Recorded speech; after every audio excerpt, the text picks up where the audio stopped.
Okay, so up until now, this afternoon, I'm sure you heard from the perspective of Hashkafa, of Hasidus, what is a marriage, how do we relate to marriage. I'm going to come from a very different perspective. I'm going to come from the perspective of a couples therapist. And what do I see in my office? What do I see in marriages? And what does a marriage look like? What's a good marriage and what's a bad marriage? And sometimes you might think a couples therapist, the perspective of a couples therapist is, well, I only get to see the bad marriages. So how can I compare the good marriages and the bad marriages? The truth is, if I'm doing my job correctly, I get to see the good marriages and the bad marriages. And not only that, I get to see the same couple who was in a bad marriage, and I get to see them 6 months later in a good marriage. Yanki and Khani walk into my office in a bad marriage, 6 months later they're in a good marriage, and I get to see the dynamics. And it's really, that's what I want to share to you today, with you today. What is a good marriage? What's happening inside of a good marriage? And what's happening inside of a bad marriage? It's not so intuitive. It's not what you might think. Some researchers, around 40 years ago, 45 years ago, decided we're looking in the wrong place. We're looking at the bad marriages to try to figure out what's wrong. Let's look at the good marriages. Let's see what these guys are doing right. And for the last 40 years, 50 years, researchers have been studying good marriages and comparing them to bad marriages, and a lot of couples therapy is based on that. Let's see what they're doing. And one of the most interesting findings was when they compared good marriages and bad marriages, almost every single problem that was found in the bad marriages appeared in the good marriages. Almost every single thing they argued about. There was nothing that a bad marriage argued about. No difference, no family difference, no hashkafa difference, that the good marriages didn't have the exact same problem. That was one of the most interesting findings. And they started to compare, so what are the people in the good marriages doing? And that's what I want to share with you today. What does a good marriage look like? And let's compare it to a bad marriage. Before I go into the comparison, and I'm going to show, there's a whole bunch of slides that I really want to just show you what is bad marriage? What's happening inside a problematic marriage? What's happening inside a good marriage? So what's happening in a marriage when it works, and what's happening in a marriage when it doesn't? But before that, I want to just some very basic concepts about marriage that are really counterintuitive, because we think of marriage as this deep, close relationship. It is, but marriage is inherently unstable. It's the most unstable relationship. A couple's natural tendency is to drift apart. Every other relationship, if I haven't spoken to my brother in 3 weeks, and I meet him tonight, wherever the relationship was 3 weeks ago, if we were this close or this close, wherever the relationship was 3 weeks ago, that's exactly where it is. And if I meet a friend that I haven't seen in 6 months, wherever we left off, we pick up. If I meet my wife after 2 hours, the relationship is different than it was 2 hours ago. If the second the husband and wife part, the relationship starts to drift apart. That is the natural tendency of a marriage. It's the only relationship that has to constantly be brought together. It's inherently unstable. And this makes it different than almost any other relationship. And therefore, every single interaction counts. What does that mean? If the natural state of a marriage is to drift, that's the natural state. So I say goodbye to my wife in the morning, and we start to drift apart. Then I maybe see her in the afternoon, I come home for lunch, there's an opportunity to bring us back together. Every single interaction in an unstable relationship, in a stable relationship with a friend, I can make mistakes, I cannot speak to him for a couple of days. It usually works itself out. In a marriage, every interaction is going to bring the marriage this way or this way. If I walk into the kitchen and my wife is in the kitchen and I smile and say hi, the marriage just got a little bit closer. If I ignore her and I just go to the fridge, the marriage just drifted apart. Every single interaction counts. And every moment in the marriage counts. And if I went to sleep at night and I said I love you to my wife, tomorrow morning I got to do it again, because a whole night went by and in those moments we were drifting. It's one of the most important things to remember about a marriage. What's the difference between business and marriage? That sounds like a very, very funny question, but it's not so funny. If I ask my wife to do something for me, if I ask my wife to meet me at 9 o'clock, and she shows up at 9:15. Okay, so I might get a little bit upset, but come on, 9:15. Okay, whatever. The next day she shows up at 9:15 again, and the next day at 9:20, and the next day at 9:15 and 9:10, and she just can't get it right. Now imagine this was an employee of mine, or this was a business relationship.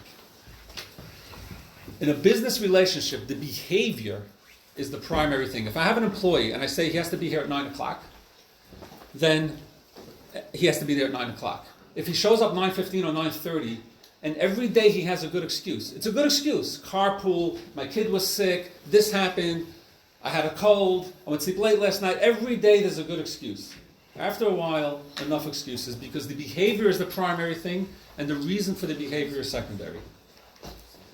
In a marriage, it doesn't work that way. In the marriage, the behavior is secondary. The reason why my wife came late is the most important thing. And I'm going to talk more about that later. But these are two things I want you to remember as we walk through some of the things tonight. In a marriage, number one, it's the most unstable relationship. It's constantly drifting apart. And number two, in the marriage, the relationship is primary. In a business, the reason why the behavior is primary, in a business, if I'm sitting and talking, there's two things that go on in every conversation. There's the content of the conversation, what we're talking about, and then there's the process of the conversation, how we're talking to each other. In a marriage, it's how we're talking to each other that makes the biggest difference, not what, but how. In a business, the most important thing is what. If I'm having a business meeting with you, and we go out for lunch, we go to a beautiful restaurant, we're having such a nice conversation, and at the end of the meeting, I say to you, you know what, I'm not in this deal. You thought you'd get $1 million from me, you're not. But would you like to go out next week again for lunch? No, you're not coming. It's over. The whole friendly relationship, that whole process of friendship is over because the content is over. In marriage, it's just the opposite. Whatever happens with the content, it's the relationship, it's the friendship that's the most important thing. The reason why I'm putting this over here is because something that I see happening over and over and over again in my office is, let's say one spouse is very forgetful. And in a business relation, so a line that I've heard is, if his boss, or if her boss would tell her something, she would never forget. So how come she forgets when it's me? So that's a good question. That's a good question. But it's not a business. And the reason why she doesn't forget by her boss is because the behavior is primary. She knows she's going to get fired. The reason why she forgets with her husband may be something deep in the relationship with the husband that has to be explored. One other thing that before we go into the comparison is marriage is a commitment. Friendships are not. One line that I hear so many times is, all my friends love me, only my wife doesn't. So there's something wrong. And the answer to that is very simple. All your friends love you. That's why they're your friends. The ones who don't love you are not your friends. You get to choose. The guys that I don't get along with, I say good Shabbos to, and that's it. Your wife, it's a commitment. The two of you just committed. Commitment means that we assume that the relationship will be challenged. A friendship is not a commitment. If it's challenged, it's over. Big deal. Find new friends.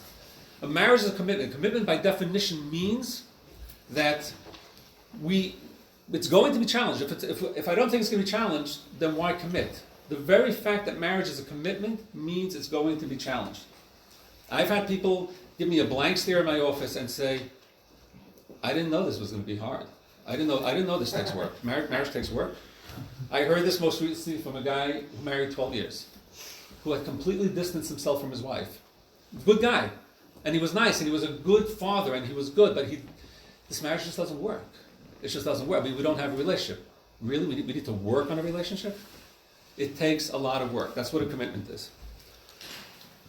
Okay, this is like a disqualifier. Just everything that I'm going to be talking about now in this presentation assumes that you're in a marriage with no mental illness, no personality disorders, and no severe trauma in the background. If you suspect there is, then please, please, please, I should have wrote please another 10 times, but it would have gotten boring. Please seek out outside help immediately. Almost always, there is something that can be done if the situation is addressed right away. And almost always, there's very little that can be done if the situation is addressed 20 years later. So I'm going to go through a lot of things that work in a good marriage.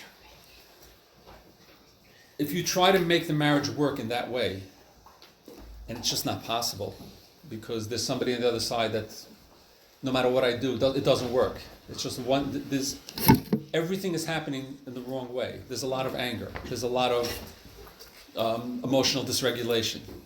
Things that clearly seem dysfunctional in a relationship. And no matter what I do within the realm of trying to do it right, and you'll see how to do it right, if it doesn't work, that's a red flag.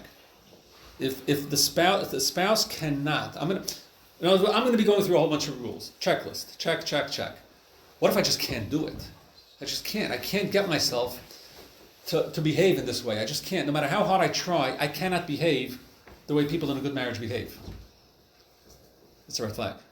I know exactly what I'm supposed to do, but I cannot do it.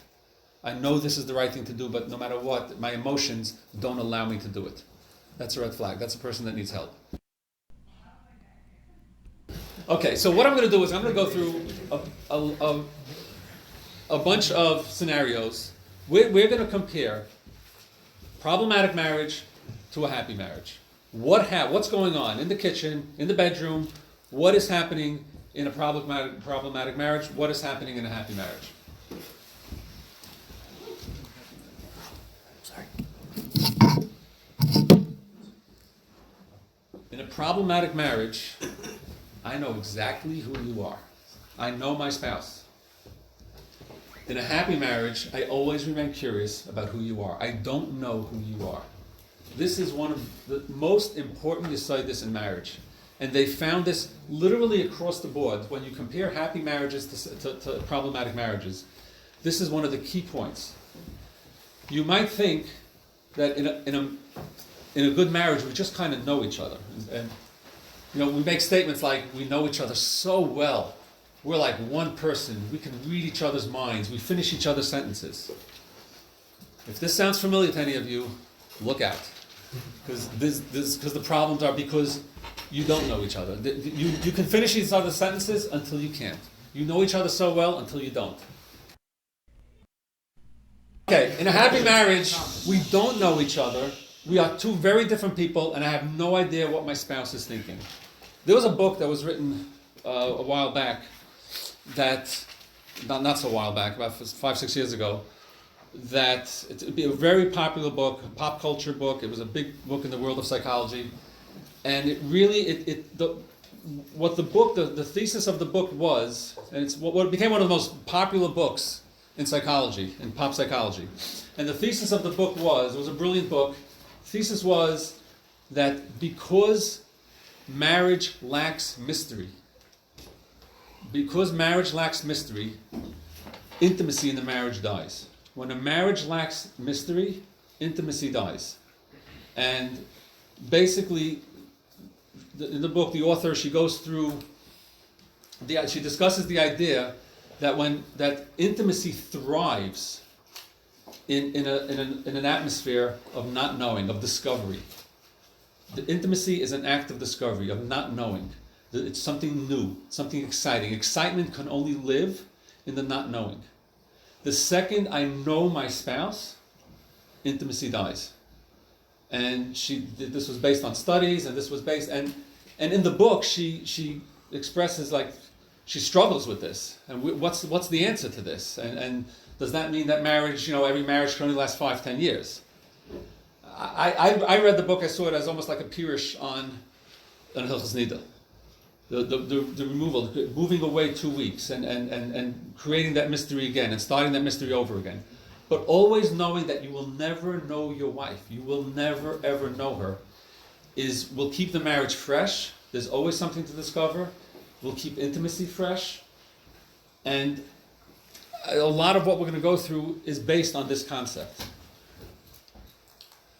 One of the outcomes of this, in a problematic marriage, one of the things that's always said from one spouse to the other is, you should know what I need without me telling you. This is something I hear in my office all the time. Yeah, you walk into the kitchen, you see the mess, or you went into the car and you see the gas tank is empty. There's certain things that people should just know. And without me telling you, or don't you know what I need emotionally? Don't you know that I love touch? Don't you know that I love a hug and kiss when you come home? I have to tell you? I have to ask for it? And the answer is, we'll see later why, but yes, the answer is yes. You have to ask for it. In a happy marriage, what people say is, I need to tell you what I need, or you won't know. Because I don't know, maybe you don't know what a hug means to me. You don't know what anything means to me until I tell you. If the 40, 50, 60 years, you have more information and more information and more information, but you still don't know. And one of the most dangerous lines in a marriage, probably the line that destroys marriages more than any other, is, you should know what I need without me telling you. It's a myth. This idea that, she just knows my soul. She just gets me, and that's what I'm looking for. That's the kind of person I want. It's a myth. There is no such thing. There is no such animal on the planet. Maybe for certain things she does, and that's where the myth comes from. But in a good marriage, we talk to each other. We tell each other, this is something that I really need. Another aspect, this all comes out of the idea of we don't know each other. This idea that we don't know each other has a lot of branches. This is another branch. In a problematic marriage, we fight over what happened. What happened yesterday? In a happy marriage, we accept that we will never agree about what happened, literally.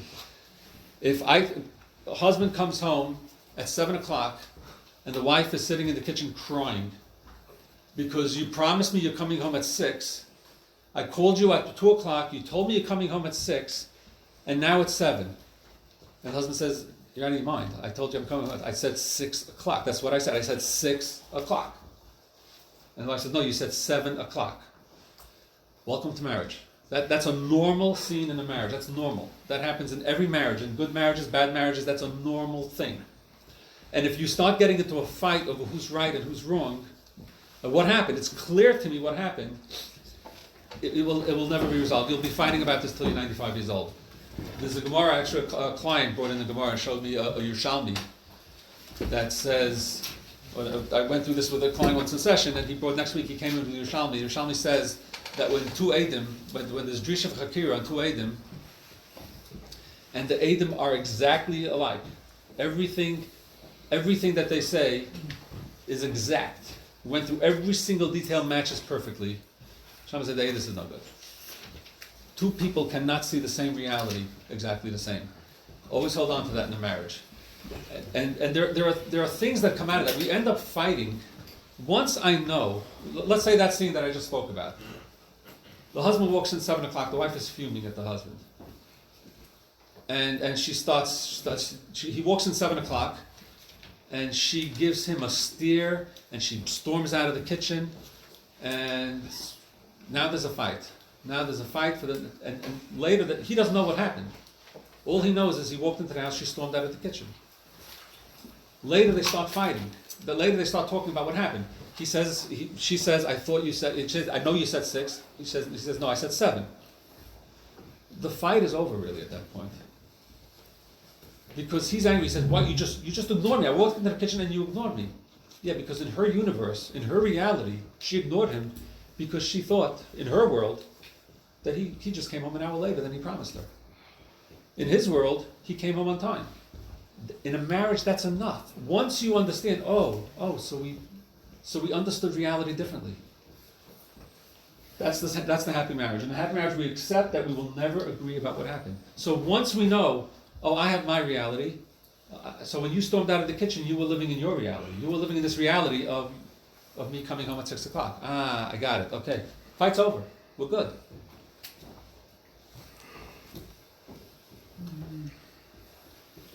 If you look at the slide, can you see the difference? Everybody knows the difference? Got it? Why did you do that? Okay, somebody does something, a spouse does something totally, completely unthoughtful, right? I make a comment, my wife makes a comment in front of my in-laws that so completely embarrasses me. Now, I could ask her later when we discuss it in the room, I could ask her 2 ways. Why did you do that? That's the first one. I'm not really interested in why you did that. It's a statement. The second one is, why did you do that? Like, what happened that made you want to say that? Why did you do that? In a happy marriage, this question is asked the second way. If my spouse did something and I don't understand it, as long as I'm living in that place of I don't know my spouse, I could ask it as a question. I'm curious. I want to know what happened so we could work this out in the future. That's very different than, what is the matter with you? Why did you do that? That means I know what you did. That's coming from a place of knowing. If you notice, all these things that we're talking about fall into that category of I know. I know you or I don't know you. I know you or I don't know you. If I know you, then I'm going to say, what's the matter with you? Why did you do that? I'm not really asking a question because I know you. If I don't know you, I really want to know why you did that. This is probably one of the single most important things that separate a good marriage and a bad marriage. Right behind you. Okay, thanks.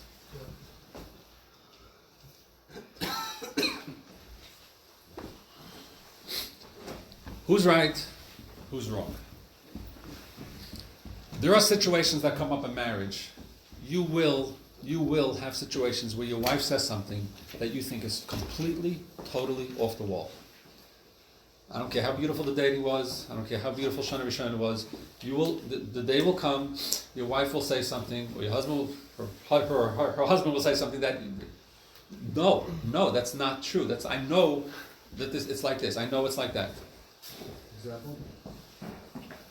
You'll get it. Once you get it, you go. I had a couple fighting over. Here's the scenario. They're in a supermarket, waiting on a line, and they're there with this huge cart piled high, right, with all their stuff, and a guy walks over with 2 items and says, "Excuse me, do you mind if I just go ahead? I'm in a really big rush." And the husband says, "Yeah, I'm also in a rush." Okay. The wife wanted to dig a hole right there and go through the floor because she actually knew this guy's wife. Okay, so Ma'aseh Shahid. Okay, the husband was saying, and that came into my office, and the husband was saying, I don't like when people do that. I think it's a chutzpah for people to do that. There's an express line. So there happened, I looked at the express line. There were 3 people on the express line. So you had to wait for 3 people. Why? My time is not valuable? I'm in a rush also. I'm not on the express line. What is he doing over here? That's what the husband says. And the wife was saying it's disgusting. You can't do that. You can't be such a person. Like she says, he has to do a taiva. Okay, who's right, who's wrong? Okay, now I have my opinion. But that's, then there's a third opinion in the room. That's. So what I actually told this couple, like I tell many couples, with situations like this, because then they argue and they look at me like okay, so I'm going to be the paisik now, right? and my response to them is, I don't know. I said, I have my opinion. You have your opinion. You have your opinion. There's one thing, do I know 100% who's right, who's wrong? I'm not sure. But one thing I know 100% for sure. One thing, I'm not a Navi, but this I know 100% for sure. When you're 95 years old, you will still disagree about this. You'll still be fighting about it. And when when your great-grandchildren come and ask you what you should do, you're going to say this and you'll say, so get used to it and start working on it. Get used to the idea that you will never agree on this. And your marriage is going to have to fit around this. So that's a silly example, but not so silly. But there are countless examples like this. Window open, window closed. One thing that I've dealt with quite a few times in my office the last year is vaccination, not vaccination. and I'm going to be the paisik on that. There's who's right, who's wrong. And they will never agree. The husband wants vaccination, the wife doesn't want vaccination, they will never agree. There's a statistic that goes with this. John Gottman, I don't know if you ever heard that name, but if you want to read a good book on marriage, read anything written by John Gottman. One of the statistics in his research is that 69%, so basically 7 out of 10 of all marital disagreements are not resolvable. Absorb this for a moment. Absorb this statistic. 70% of all marital disagreements, a couple is in their 20s, they're arguing about something, they disagree about it. There is a 70% chance in every marriage, good marriages, bad marriages, makes no difference, If you're having an argument with your wife, there is a 70% chance that when you're 80 years old, you'll still be arguing about it. 90 years old, you'll still be arguing about it. And this is the good marriages, and this is the bad marriages. When I saw this statistic, by the way, I understood the Mishnah.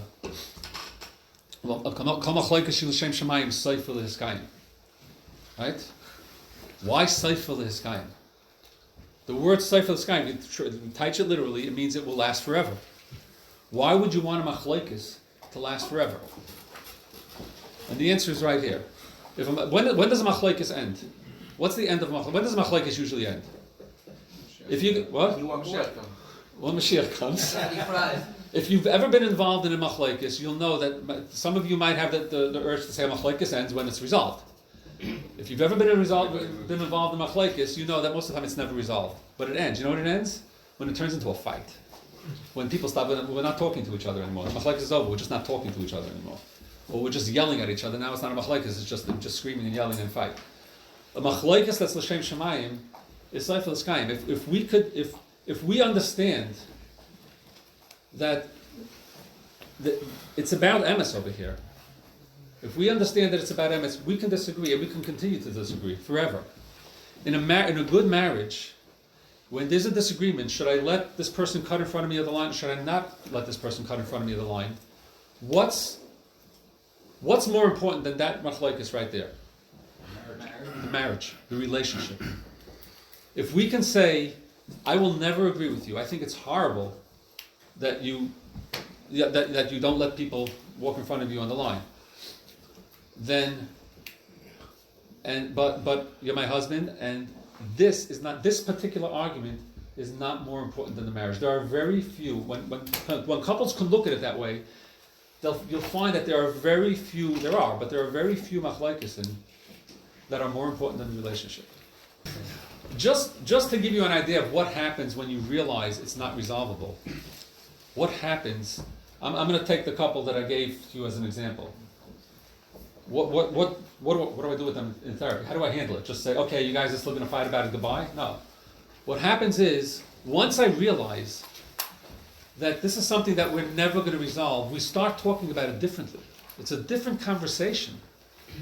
If I have to prove to you, if it's what you're doing is wrong, it's disgusting, it's horrible, what you're doing is you're making yourself into a shmata, that conversation is going nowhere.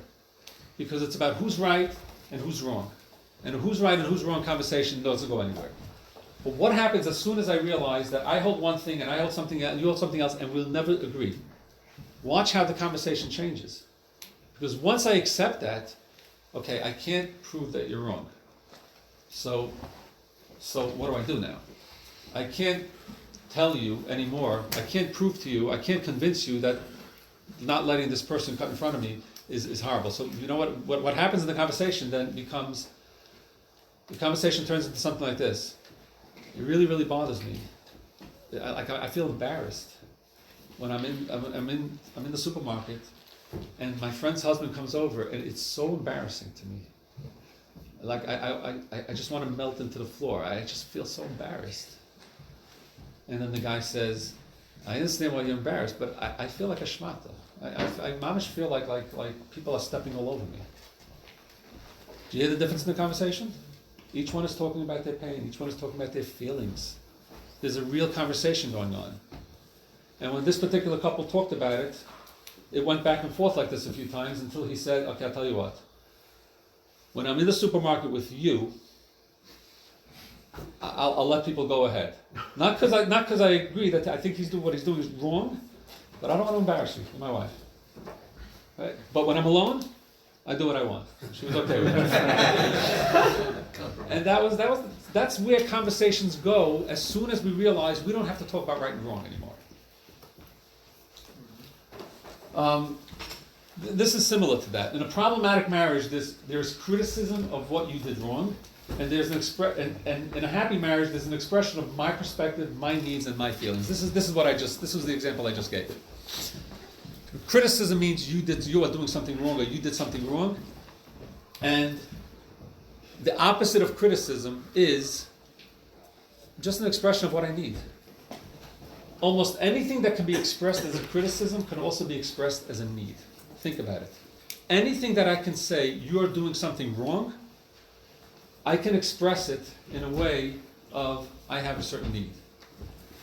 You know, when we're sitting by the in-law by your parents at the Shabbos table, it's really not nice what you do. You know, you're talking to your brothers, you're talking to your father, you're ignoring me. It's wrong. That's a criticism. The same statement, I could reverse that and I could talk about my feelings. You know, when we're sitting by our parents, I feel kind of lonely and out of place when you talk to your brothers and your father and I'm kind of excluded. Do you hear the difference? No criticism of that. I didn't say you did anything wrong. I'm just, because if I tell you you did something wrong, there's probably going to be some kind of pushback. In general, when you tell somebody they did something wrong, if I'm standing in a hallway, if I'm walking down a hallway, and somebody's sitting there with their feet spread out, and I walk down the hallway, and it's a public hallway, and I'm allowed to walk here, and the feet are all the way across the hallway, and I step on his foot. And he goes, ow, ow, ow, ow, right? I'm going to turn around and say, ooh, are you okay? Now, it wasn't my fault. This is a public hallway. He put his foot out there. He had no business putting his foot out there, but I hurt the guy, and all he's doing is he's saying ouch. When somebody says ouch, I respond. What if instead of saying ouch, he starts yelling at me? What's the matter with you? Well, you can't watch where you're going? I'll answer him back. Well, you think you own this hallway? And then we get into a fight. In a marriage, if we say ouch, instead of saying you did something wrong, the outcome of that conversation is so much better. In problematic marriages, people criticize. In happy marriages, there's an expression of perspective. Now, all these things that I'm saying in problematic marriage, happy marriage, this is what researchers have noticed. If you look at happy marriages, this is what they're doing. When 40 years ago, when they started bringing happy couples into the therapy, they actually put couples in rooms. This researcher John Gottman did this. He put couples in rooms for a week with a camera, and researchers were watching them interact with each other in the kitchen. And after an hour or so, people forget that there's a camera and they just interact. And they were watching happy couples, problematic couples, and they said, oh my God, look what they're doing. Look how they're talking to each other. They're talking like this, they're doing that. These are the examples that I'm giving you. They notice that people who are happy in their marriage, they're not criticizing. Wow, look how they're talking. They're not criticizing each other. They're saying what they need. They're saying how they feel. Aha, that's why they're in a happy marriage. That's what they were noticing. And these are the things that I'm bringing up over here. Another thing that they noticed is defensiveness. When I say you did something wrong, it was really not nice what you did. You really hurt my feelings. What's the response to you really hurt my feelings? What did I do? What did I do already? You know, when we were there with your friends and you said, you know, you made a comment about my dress, or you made a comment about my shaitel in front of my friends. It's so not nice. And your response is, oh, come on.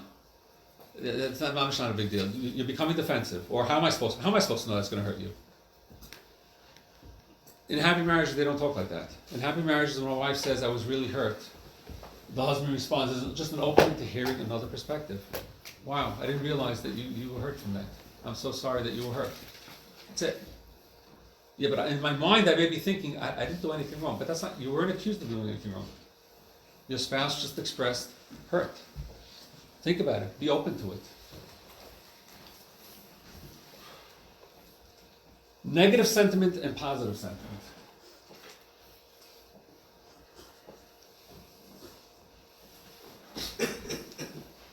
Negative sentiment in a marriage.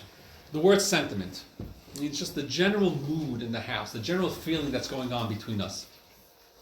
If there's a positive sentiment in the marriage, if things are just positive, we're just happy, we feel good about each other, we're just friendly with each other, you can almost do nothing wrong. It's like things just, my husband always forgets to take out the garbage. I've heard a wife say, my husband always forgets to take out the garbage. He's so cute, he just doesn't remember. I've heard that. It wasn't a client, it wasn't a couple in my office. What? It's just, you can't do anything wrong. Bad things are looked at as cute because there's just a love, there's a positive sentiment. When there's a negative sentiment in the marriage, you can almost never do anything right. Because even when you do something right, it's not. It's looked at. They'll find a negative thing in there. You remember to take out the garbage, but You couldn't see the milk carton that was on the counter. You couldn't just put the milk carton in right before you closed the garbage. In a negative sentiment, when there's a negative sentiment, we always see negative things. How do we get to a negative sentiment in marriage? How do we get to a positive sentiment in marriage? What the research shows, and this is so important in a marriage, like this is one of the basic foundations of a marriage, the negative sentiment, positive sentiment. In order to maintain a positive sentiment in a marriage, there must be at least 5 positive interactions for 1 negative interaction. What that means is, what's an interaction?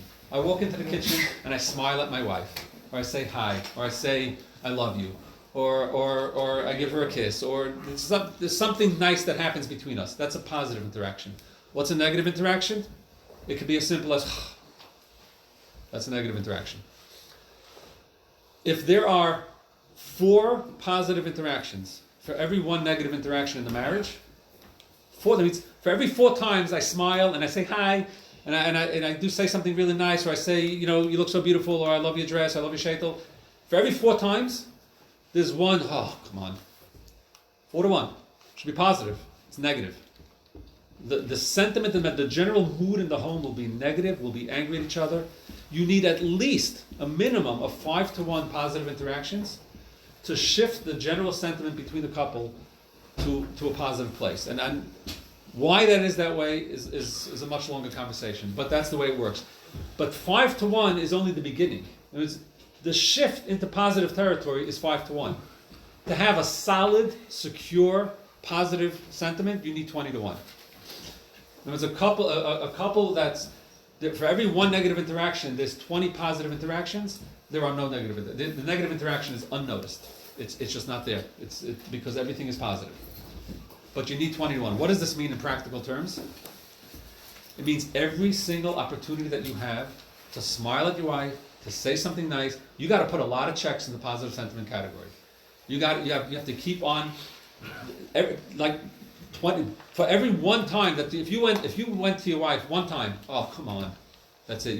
You're done, because for the next 20 interactions have to be a smile, something nice, a compliment, an appreciation.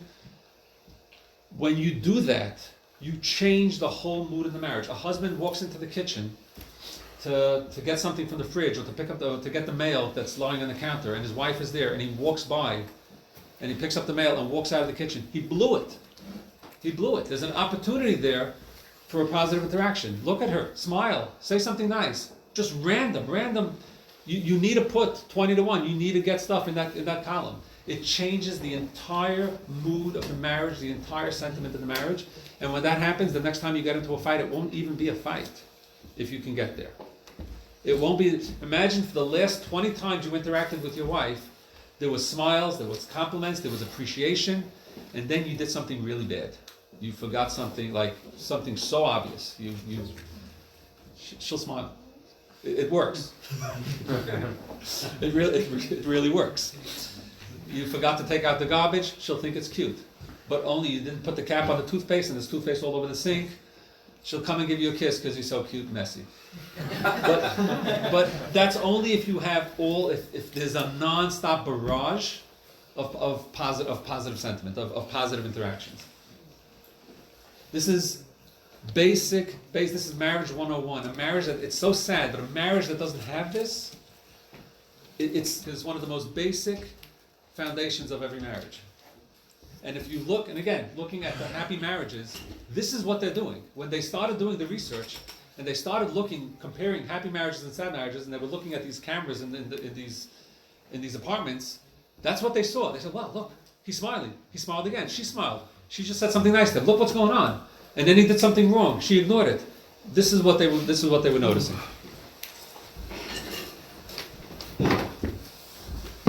Here's something else that they noticed. A big difference between problematic marriages and happy marriages. In the problematic marriages, we only have conversations that we need to have. Practical conversations. In a happy marriage, we always have conversations that we do not need to have. And this is also extremely important. When we date, we meet a girl, most of the conversations are meaningless conversations. Here and there we talk about something practical. Here and there we get into hashkafa, we get into meaningful things, but so much of the dating process is based on meaningless conversations. Just schmoozing. The most meaningful friendships are built on the most meaningless conversations. Think about it. Think about who your friends are. Think about the deepest friendships that you have. Where were they built? Were they built on a project that you something that you had, or were they something that you had to do, that you had to talk about, or were they built on schmoozing till 3, 4 o'clock in the morning about absolutely nothing, or things that you didn't have to talk about? It doesn't mean, when I say meaningless, I don't mean that it's shtusim, but you didn't have to talk about this. Your life would have been just as good if you didn't talk about it. Husbands and wives, what happens after marriage is, in the problematic marriages, husbands and wives start to talk about finances, the kids, where we're going for Shabbos, your parents, my parents, chinuch. There's so much stuff that has to be talked about. So we talk about it. And the whole relationship revolves around meaningful things that have to be talked about. That's not a friendship. The friendship is gone. If you dated and tried to build a friendship based on talking, you would never become close to that girl. So what happens is, all of a sudden we get married, and the very thing that brought us close, the very thing that created the friendship in the first place, is God. And this happens in so many marriages. This is one of the most common problems in marriage, that we dated for 2-3 months, or sometimes a year, and all we talked about was meaningless stuff. And we built such a beautiful, close relationship. And for the last 10 years we're married, we maybe had 3 conversations that we didn't have to have. Everything else is really important stuff. You cannot build a friendship on that. The friendship disintegrates.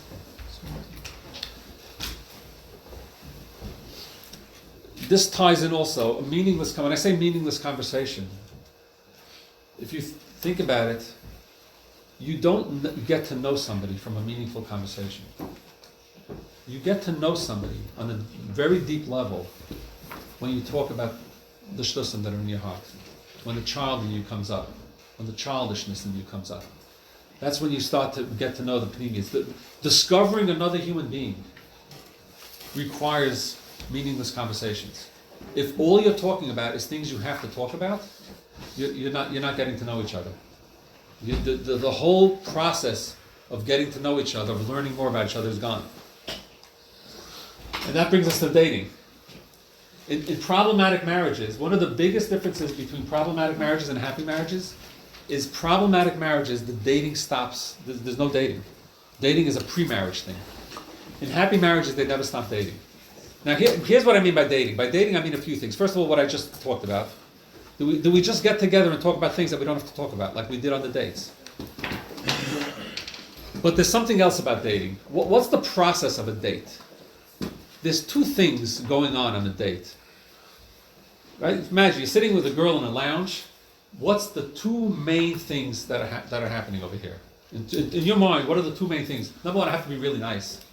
Being nice is critical on a date, because I want her to like me. And number 2, I want to figure out who she is. There's a curiosity. Being nice and curiosity. Being nice and curiosity. So now, I want you to imagine a couple sitting on a date. So a very frum couple. So in my world, it would be a boy from BMG with a Beis Yaakov girl. I don't know how that translates into the Chabad world, but the equivalent in the Chabad world. But you have a yeshivish guy with a Beis Yaakov girl, and they're talking, and he says, internet, yeah, I think that it's so overblown. We live in an age, you put filters, internet is fine. Like it's ridiculous what they're doing with internet. In my home, I'm going to have internet. In her mind, she's thinking, over my dead body. There's no way anyone's bringing internet into my home. Okay? But she's on a date, she's in a lounge. There's 2 things that define the process. Being nice, so she has to stay nice, and curiosity, like, who is this guy? Like, do I want to marry him? She's curious. So she's not going to say, over my dead body. She's not going to say that.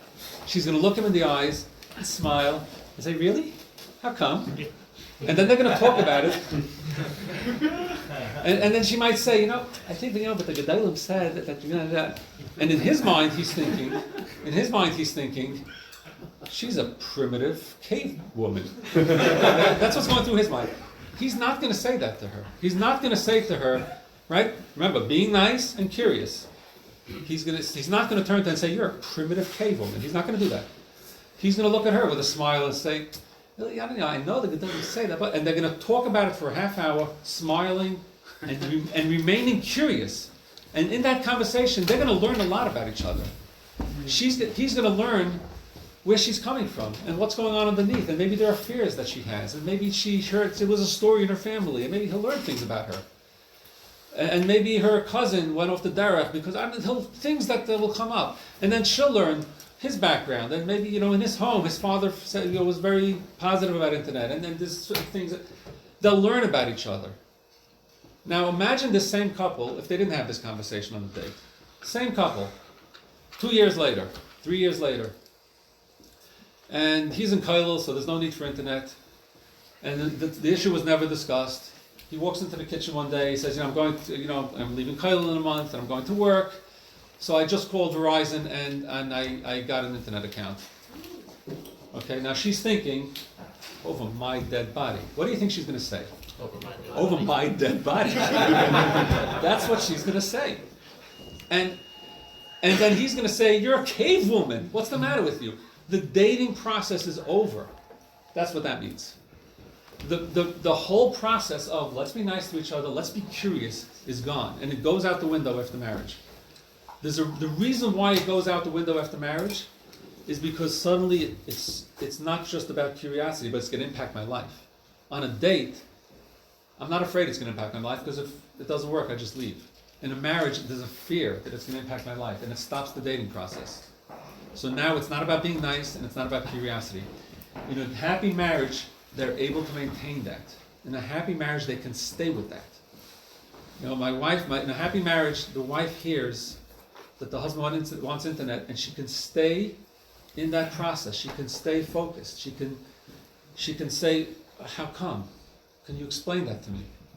Just like a date. And what I tell couples to do very often is, when you find yourself in a very heated debate over any issue, and you find yourself yelling at each other, stop. And because you know that remember the 70% rule? This is not going to be resolved. You know that this issue is not going to be resolved. 70% chance it won't be resolved. So just stop what you're doing, because you're trying to resolve something that's not resolvable. So stop what you're doing and go on a date. Just stop it. Go on a date. Sit down, make a cup of coffee, and talk about it. Trying to be nice and trying to be curious. It's not going to be resolved anyway, so what are you yelling at each other? Can you go on a date? In happy marriages, they're able to do that. And again, when they were watching couples in happy marriages go through stuff like this, they dated. That's where they went.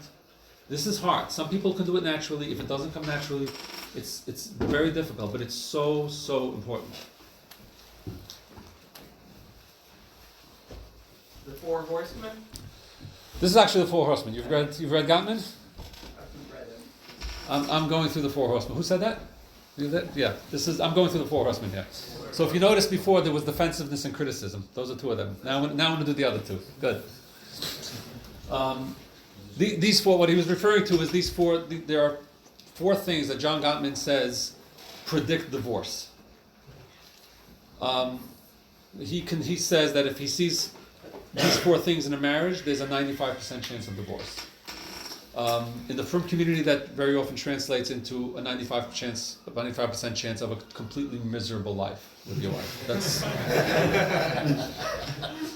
so. In a problematic marriage, arguments end because of contempt and stonewalling. What's contempt and stonewalling? Contempt means you give me your opinion. You give me an opinion, and I go, oh, come on. That's contempt. I didn't argue with you. I just belittled you. Stonewalling is, I turn around and I walk out of the room. Or I just put my head down. I'm not talking to you. Both of these things end arguments. The argument is over. We're about to have an argument. We want to talk about a very important issue. And I really think we should go to my parents this Shabbos. We went to your parents the last 3 Shabbosim. Give me a break. You come on. What are you crazy? Or I turn around or I just don't talk about it. Now, it may be I have a really good reason. It may be that the last time we went to your parents, it was a complete and total disaster. But where's the conversation? The reason why arguments end in contempt and stonewalling, and this is important, it's not just bad midos. We could look at it as bad midos, but then we're not going to solve this issue. Contempt and stonewalling are ways of calming intense emotions. And we all do this. We all do this from time to time. Have you ever heard of a fight or flight response? Right? If a tiger comes into this room, I will either fight or I'll run out of here. I'll pick up a chair and fling it at my mind automatically goes into a fight or flight mode. And what happens when they've studied this in these fMRI machines, when somebody goes into have you ever seen these brain scans where they show the electrical activity in different parts of the brain? When somebody goes into fight or flight mode, the decision-making centers of the brain shut down. Okay? It sounds like I'm talking science, but this is one of the most important things to know in a marriage. If a lion walked into this room right now, let's say a real lion walked into this room, the decision-making centers of our brains would all shut down. We're not in decision-making mode. The thought process is gone. The judgment we act from a deep primitive part of our brain that doesn't think. We're just gonna go into automatic mode. We're flooded, we're overwhelmed emotionally, and we go into an automatic mode. The heart rate goes up. Survival. We go into a survival mode, and survival means either I'm going to attack or I'm going to withdraw. The same thing happens on an emotional level. On an emotional level, if I feel I'm emotionally challenged right now, if my emotional survival is at stake, I go into emotional fight or flight mode. And I'm either going to I have to shut down. So either shut down or I attack. Contempt is an attack. Contempt is a way of saying, just give me a break. Just lay off. This is ridiculous. That's an attack. Stonewalling is a way of pulling away from the conversation. What they found is when people stonewall or they show contempt, internally the decision-making centers of their brain are shutting down. That's really what's happening. They cannot engage in the conversation right now. And sometimes people need to learn how to do this. If you find in your marriage that there's a lot of stonewalling and a lot of contempt, don't ignore it. Sometimes people just remove themselves just to avoid situations. If you find yourself avoiding situations a lot, don't ignore that. In good marriages, they don't avoid situations. Everything is addressed. Everything is an engagement. There's a concept called bids for connection. In a happy marriage, and this is one of the things that they talked about the most when they were watching these couples in these rooms. Imagine I'm sitting in the kitchen and I'm reading the newspaper or looking at my phone, and my wife looks out the window and she says, "Oh, isn't that a nice bird?" I live in Muncie. I don't know how many of you live in Muncie, so we do that. Squirrel with wings. So my wife looks out the window and she says, "Isn't that a nice bird? You ever saw a bird like that?" And let's say I have no interest in birds. I really don't. Like, every bird looks the same to me. Or you could email something else. What? Or you could email. And I'm in the middle of reading something. I'm in the middle of reading my email. I'm in the middle of reading the news. And I'm just kind of busy. And right now, I'm really not interested in birds. What my wife just did now, is it about the bird? No. It's about connection. She just put out a bid to connect to me. That's what she did. And it would be the same thing if she were cooking and I was sitting there reading my news and said, "Wow, this is so interesting. You heard what Trump said today?" And she really doesn't care. But it's not about Trump. It's a bid for connection. I'm trying to connect to her. When a husband and wife bring up little things to each other, usually the meaningless things, when I mention a meaningless thing to my wife, or she mentions a meaningless thing to me, it's always a bid for connection. And in happy marriages, it's looked at as a bid for connection. They found that difference constantly. That in the couples that were happy in their marriage, there was a constant what they call turning towards the bid. So turning towards the bid would be, I put down my phone and walk to the window and say, "Wow, that is an interesting bird. I never saw a bird like that." Not because I give a hoot about the bird, I don't. But I care about my wife. And I want to connect her. And if she's interested in the bird, I want to try to be interested in the bird. If I'm interested in the news, she wants to try to be interested in the news. In happy marriages, they were watching couples. There's a whole write-up on this that John Gottman did. He was just watching couples, and the researchers were like, oh my gosh, look how she just said that. She's reading the paper, and he just looked over. And then she said that, and he just looked over. In the problematic marriages, they weren't doing that. They weren't doing that. The couples, the wife was saying, isn't that interesting? And the husband would go, mm-hmm. And that's the way that, and think about this in terms of what we said before about positive sentiment and negative sentiment. If every time my wife throws out a bid, I connect, I turn towards that bid, think about what happens to the sentiment in the marriage. If every time we bid towards each other, there's a turning towards that bid, think where the sentiment goes. If every time my wife throws out a bid, I go, mm-hmm, think what happens to the sentiment the other way. It's a negative interaction. Every bid for connection is either moves the marriage positive or moves the marriage into a negative place.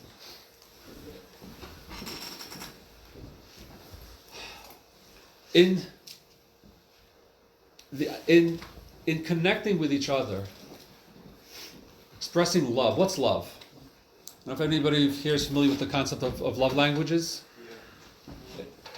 There are, they use 5, but there's really many more than 5. But there are many different ways of expressing love. What does it mean? How do I say I love you to somebody? So one way is to say I love you. To some people that means nothing. And I've had conversations. I've heard couples talk. I've heard conversations where a wife might say to the husband, "I don't. How do I know that you love me?" So he says, "What do you mean? How do I know I love you? I don't stop saying. I send you cards. I don't stop saying I love you. I buy you gifts. I always tell you I love you." She says, "Yeah, but when was the last time you gave me a hug and a kiss?" And the husband goes, and then an hour later, I'll meet with another couple, and the wife says, "How do I know you love me? I don't feel like you love me." And the husband says, "What do you mean? I'm always hugging you, I'm always kissing you, I'm always touching you, we're always close together." He says, "Yeah, but when was the last time you said I love you?" And the husband goes, right? This love means different things to different people. And for some people, touch is critical. For some people, touch is critical. For some people, words are critical. For some people, acts of service are critical. Doing something for me. Taking out the garbage for some spouses is an act of love. And for some spouses, it has nothing to do with love. You're just supposed to take out the garbage. Quality time. For some people, quality time, you cannot feel love or loved without quality time together. And for some people, quality time is irrelevant. It's just if we have physical touch, if you told me you love me, quality time, it's nice to have quality time, but it doesn't say I love you. And gifts is very important for some people. A gift means I went someplace and I thought of you in that place. I was somewhere and I just thought of you. And I got this because I thought of you.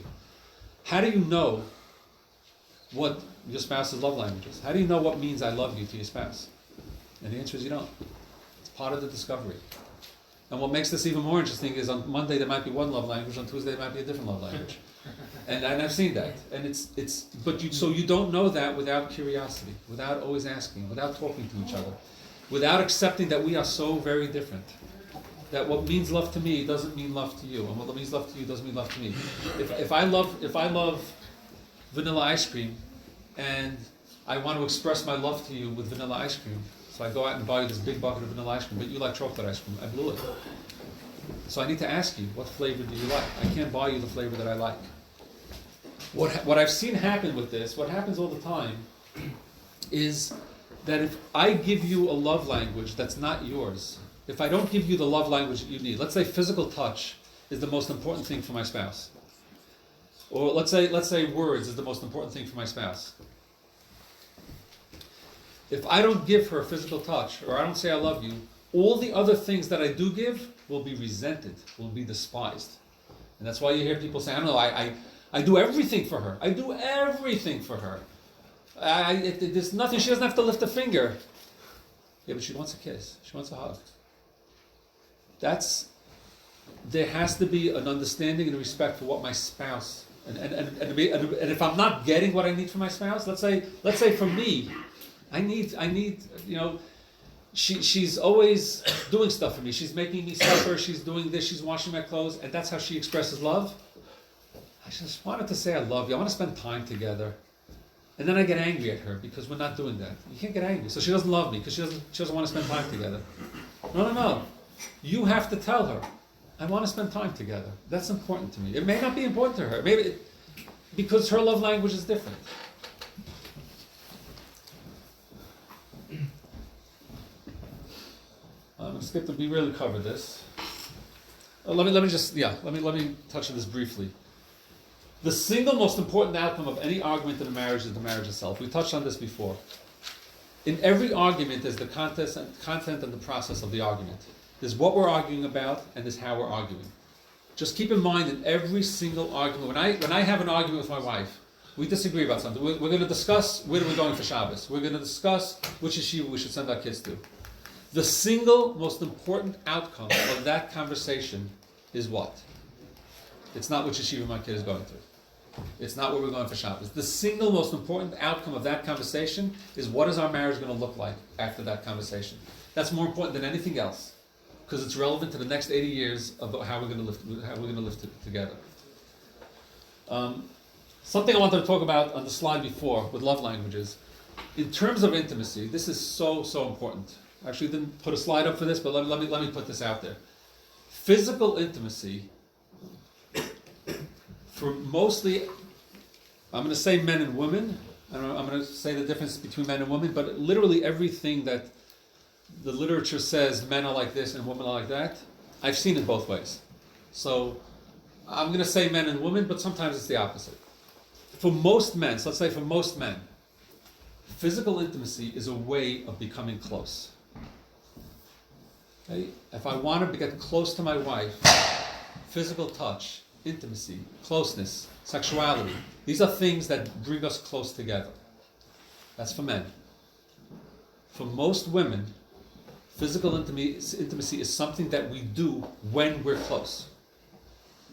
It's not something we do to bring us closeness. It's something we do when we're close. Think about the problems that can cause. Okay? We just got into a fight, and I want to get close to you. So let's be physical, and then we can get close. It's a way of coming close. So the husband and the wife is saying, no, I cannot get close.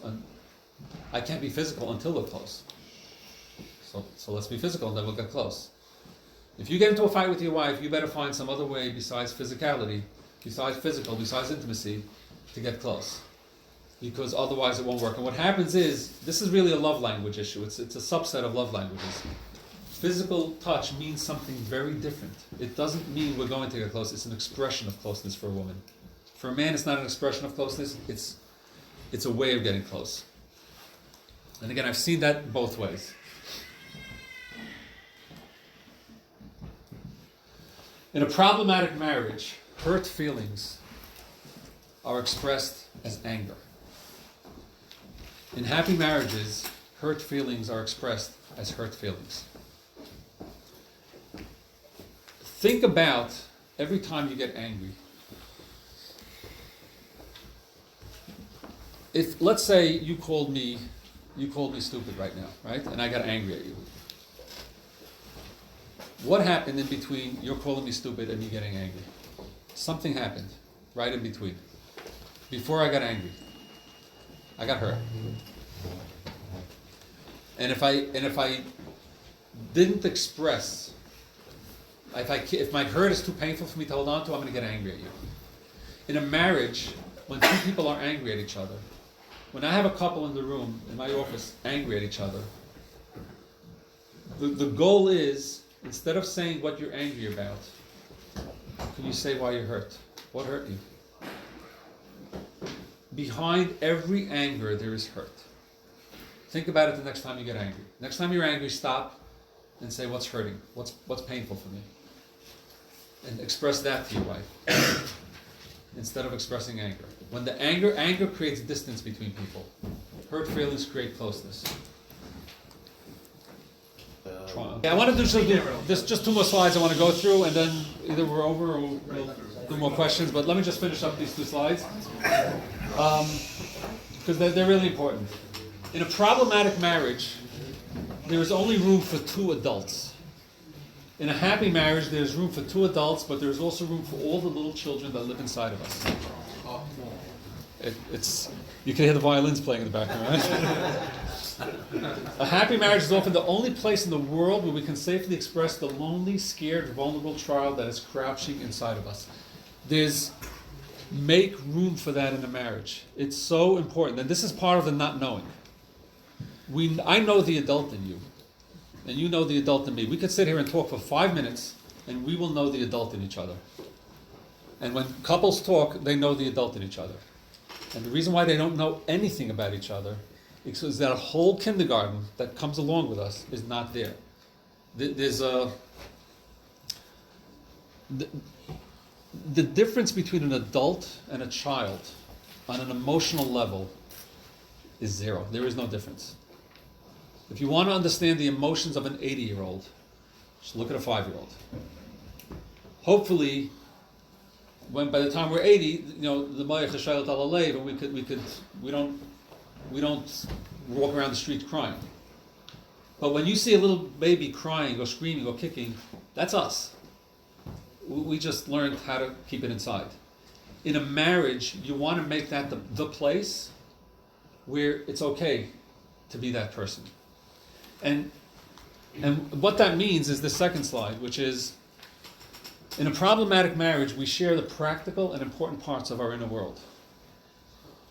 Important and practical. Conversations are about important and practical. In a happy marriage, we can share the irrelevant, the impossible, the silly, and the childish parts of our inner world. If I want to do something ridiculous, I know I'll never do it. I know I'll never do it. No. It's those childish things. When people go to therapy, they share these childish dreams that they're ashamed to share with anybody else, so nobody else knows them. You cannot know someone. This statement is so important. You cannot know someone without knowing their dreams, and the more impossible the dream, the better you'll get to know them, because the deeper you're going. Always remember that in discussions with husbands and wives. Husbands and wives are afraid to express to each other the silliness of their lives. Be open to it. If a spouse let's say one spouse wants to move away from the community. I want to move to Alabama. And the other spouse wants to have a child. This one doesn't want to move to Alabama, and this one doesn't want to have a child. So they're not sharing with each other. I want a child, but I know my husband doesn't want. I want to move to Alabama, but I know my wife doesn't want. We know we're not having another child, because my husband refuses, and we know we're not going to Alabama because my wife refuses. Can we talk about it? Can I sit with you and cry about my dreams of having another child, even though I know we're not having one now? Can I tell you how much I want to go to Alabama, because I know, even though I know we're not? Can I tell you I want to go to the moon? I want to be an astronaut. Do you know how much you learn about a person from all those silly, childish things? That's how you get to really, really know people. I just want to end with a bracha before the last question. My bracha to all of you, here's my bracha to all of you, is that many, many years from now, right? When let's say you're 95 years old, you'll be sitting in the kitchen with your wife, sipping a cup of tea, and picture the scene. You've been married for over 70 years, sipping the tea, and you look into each other's eyes, and you say to your wife, let's talk, because I really want to get to know you. Okay, sorry, go ahead.